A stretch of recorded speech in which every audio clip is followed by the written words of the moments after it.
Hello children. Now in this video we are going to discuss alkylation of amines. So what is the meaning of alkylation? Alkylation का मतलब होता है alkyl chain को लंबा करना या बड़ा करना। तो जनरल फॉर्मूला अमाइंस का क्या होता है? RNH2 होता है। ठीक है, अगर हम प्राइमरी अमाइन ले लें, आप कोई सा भी ले सकते हैं, मैंने प्राइमरी अमाइन का एग्जाम्पल लिया है। RNH2 में एल्काइलेशन के लिए हम इसकी रिएक्शन कराएंगे किससे? हेलो एल्केन से। तो हेलो एल्केन्स क्या होते हैं? RX होते हैं। अब आपको RX में पता है कि यहाँ X हैलोजन है, तो हैलोजन जो है वो ज्यादा इलेक्ट्रोनेगेटिव होते हैं। तो इलेक्ट्रोनेगेटिविटी ज्यादा होने के कारण ये अल्काइल ग्रुप और हैलोजन के बीच का बॉन्ड हैलोजन की तरफ ज्यादा शिफ्ट हो जाता है, या आप कह सकते हैं हैलोजन उसे खींच लेता है, जिसके कारण इस मॉलिक्यूल में आपको ऑलरेडी पता है कि ये पोलर होता है। हैलोजन्स पे पार्शियल नेगेटिव और अल्काइल ग्रुप पे पार्शियल पॉजिटिव चार्ज आता है। सिमिलरली यहाँ पे नाइट्रोजन जुड़ा हुआ है इस R से। ठीक है, तो इस R से नाइट्रोजन जुड़ा होने के कारण नाइट्रोजन ज्यादा इलेक्ट्रोनेगेटिव है, तो यहाँ पर भी हल्की सी पोलैरिटी डेवलप होती है और इस R में जो कार्बन है वो कैसा होगा? वो भी जो है पार्शियल पॉजिटिव चार्ज एक्वायर करेगा। लेकिन यहाँ पर एक्चुअली क्या है कि यहाँ ये जो दो इलेक्ट्रॉन्स बैठे हुए हैं नाइट्रोजन पर, ये क्या करेंगे? इस अल्काइल ग्रुप को अपनी तरफ खींचेंगे, क्योंकि यहाँ इलेक्ट्रॉन डेंसिटी कम है और यहाँ इलेक्ट्रॉन्स अवेलेबल हैं। तो इस डिफरेंस इन चार्ज के कारण, यहाँ प्लस चार्ज और यहाँ इलेक्ट्रॉन्स की अवेलेबिलिटी है, अल्काइल को इलेक्ट्रॉन्स चाहिए और यहाँ इलेक्ट्रॉन्स हैं, तो ये इलेक्ट्रॉन्स क्या करेंगे? इस अल्काइल ग्रुप को अपनी तरफ ड्रैग करेंगे, जिसके कारण ये जो R है हेलो एल्केन का, वो यहाँ आकर जुड़ जाएगा। देखें ये R, ये जो अभी मैं यही वाली स्पीशीज लिख रही हूँ उसके दोनों हाइड्रोजन को मैंने जो है वो एक्सपैंड करके दिखा दिया है। यहाँ जो ऊपर लोन पेयर था, ये दोनों इलेक्ट्रॉन ये जो है बॉन्ड बना लेगा। किस लिए? क्योंकि इसको इस R को जोड़ना है। तो ये देखिए, ये आपका जो है एक R बढ़ गया है, यहाँ पे एक R बढ़ गया, मतलब आपने एक अल्काइल चेन बढ़ा ली है। और अब देखें यहाँ पर जैसे ही ये R यहाँ जुड़ेगा, नाइट्रोजन के इलेक्ट्रॉन्स कम हुए और नाइट्रोजन पे आ जाएगा पार्शियल प्लस चार्ज। अब आपको मालूम है नाइट्रोजन पे जैसे ही पार्शियल प्लस चार्ज आएगा, वो कभी भी प्लस चार्ज रखेगा नहीं, वो वैसे भी ज्यादा इलेक्ट्रोनेगेटिव है। तो वो क्या करेगा? इस हाइड्रोजन के साथ जो बॉन्ड है, कोई सा भी ले लें आप, ये वाला हाइड्रोजन भी अज्यूम कर सकते हैं, जो आपको सही लगता है। मैंने ये वाले हाइड्रोजन को निकालने के लिए ये इलेक्ट्रॉन्स नाइट्रोजन की तरफ खींच दिए हैं।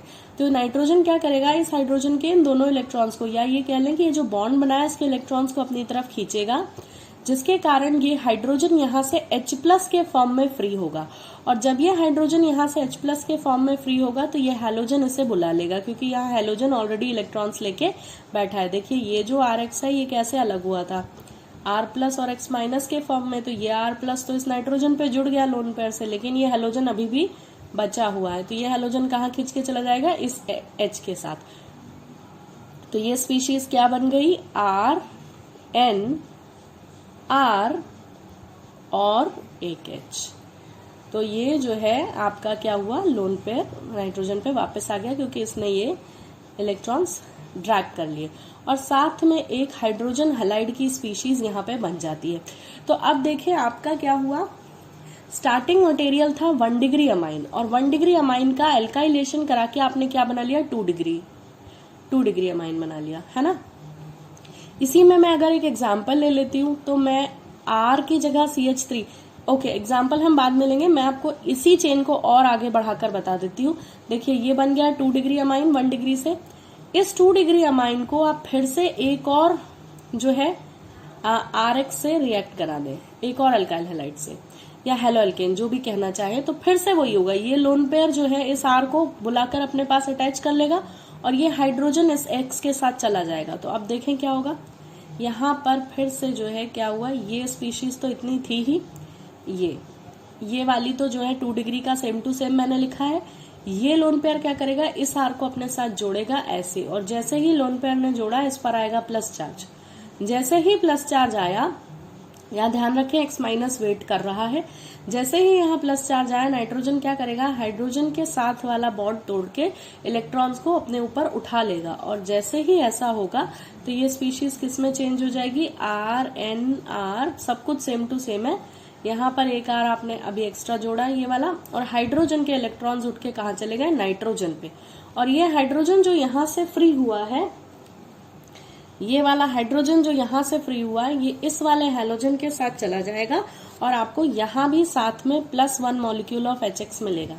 तो आप देखें 1 डिग्री से शुरुआत की थी, 1 डिग्री से शुरुआत की थी, 1 डिग्री का अल्काइलेशन कराया तो बनाया 2 डिग्री, और 2 डिग्री का अल्काइलेशन कराया तो बना दिया 3 डिग्री। तो एक्चुअली अल्काइलेशन से आप कर क्या रहे हैं, अल्काइलेशन से आप अल्काइल चेन बढ़ा रहे हैं, या आप ये कह सकते हैं कि अल्काइलेशन रिएक्शन के थ्रू आप 1 डिग्री को 2 डिग्री, 2 डिग्री को 3 डिग्री ऑफ अमाइन में कन्वर्ट कर सकते हैं। अब हम इसमें एक एग्जाम्पल ले लेते हैं। एग्जाम्पल में कुछ नहीं करना है, आप R की जगह CH3 ले लें या C2H5, जो भी आपका मन करता है। ये 1 डिग्री है। यहाँ भी RX जो आपने हेलोअल्केन लिया है उसको भी R को CH3 ले ले, X को कोई भी हेलोजन ले ले, सपोज मैंने Cl ले लिया।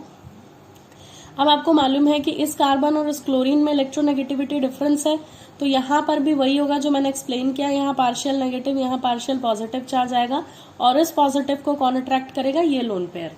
ठीक है, बस कुछ नहीं, ये स्केलेटन इक्वेशन थी, ये हमने एग्जाम्पल लिख लिया क्योंकि हमने R और X स्पेसिफाई कर लिए हैं।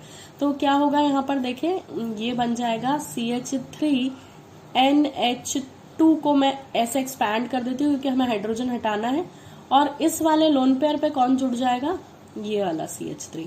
अब आपके पास बचा क्या है, Cl, और यहाँ से जैसे ही नाइट्रोजन पे प्लस चार्ज आया, नाइट्रोजन हाइड्रोजन के इन इलेक्ट्रॉन्स को अपनी तरफ ड्रैग कर लेगा, और जो है यहाँ पर आपका Cl माइनस वेट कर रहा है। तो ये जैसे ही ये शिफ्टिंग होगी, यहाँ पे क्या होगा, ये देखें सारी की सारी चीजें एज इट इज हैं, और ये वाला हाइड्रोजन भी एज इट इज है, सॉरी दिस इज नाइट्रोजन, और इसने ये जो है हाइड्रोजन वाला बॉन्ड तोड़ लिया है, तो इस पर लोन पेयर आ गया है। तो ये क्या बन गया आपका, CH3 होल ट्वाइस NH। अगर कंडेंस्ड में लिखें तो CH3 whole twice NH, N पे है लोन पेयर, तो ये हो गया 2 डिग्री अमाइन। ठीक है, और साथ में यहाँ से जो हाइड्रोजन निकला ये वाला, ये Cl के साथ मिलकर HCl बना लेगा। तो ये आपने 1 डिग्री से 2 डिग्री बना दिया। अब इस 2 डिग्री को, इस 2 डिग्री अमाइन को अगर हम जो है एक और मॉलिक्यूल ऑफ CH3Cl से रिएक्ट करा दें, तो फिर से वही एक्सप्लेनेशन है, यहाँ लोन पेयर है, इस CH3 को अपनी तरफ अट्रैक्ट करेगा। तो देखें क्या हो जाएगा, ये CH3 होल ट्वाइस तो यहाँ पे ऑलरेडी है, ये लोन पेयर इस CH3 को जोड़ लेगा, तो ये देखें यहाँ CH3 जुड़ गया। ठीक है, जैसे ही यहाँ CH3 जुड़ा, लोन पेयर गायब, यानी नाइट्रोजन पे आया प्लस चार्ज और साथ में है हाइड्रोजन। अब नाइट्रोजन कभी प्लस चार्ज नहीं रखेगा, तो वो क्या करेगा, वो हाइड्रोजन के बॉन्ड वाले इलेक्ट्रॉन्स को अपनी तरफ खींचेगा, और इस कारण ये हाइड्रोजन इस क्लोरीन के साथ जाकर HCl बना लेगा, और आपको यहाँ से प्रोडक्ट में क्या मिल जाएगा, सिंपली देखें आपकी अल्काइल चेन बढ़ गई है, और the product which you are going to get is CH3 whole twice NCH3, और लोन पेयर रिट्रीव कर लिया नाइट्रोजन ने क्योंकि हाइड्रोजन से बॉन्ड तोड़ लिया है, और साथ में एक HCl। तो इस रिएक्शन से हमें ये पता चलता है कि कैसे 1 डिग्री अमाइन को आप एल्काइलेशन के थ्रू 2 डिग्री में कन्वर्ट कर सकते हैं, ये रहा 2 डिग्री, और कैसे आप 2 डिग्री से 3 डिग्री बना सकते हैं। तो एल्काइलेशन का सिंपल मीनिंग है increase in the alkyl chain. And in NCERT ऐसा लिखा हुआ है कि आप इसे चैप्टर नंबर 10 में पढ़ चुके हैं ऑलरेडी। तो एनसीईआरटी ने अमाइंस में ये रिएक्शन नहीं दी है। तो हेलोएल्केन्स हेलोएरीन से रिएक्शन है एक्चुअली। ये यहाँ पे जो आपने RX लिया हुआ ये क्या है, ये हेलोएल्केन है, तो इसीलिए उन्होंने अमाइंस में ये रिएक्शन नहीं दी है क्योंकि हेलोएल्केन्स में इसे ऑलरेडी पढ़ा चुके हैं। So I hope alkylation of amines is clear to you. Thank you for watching.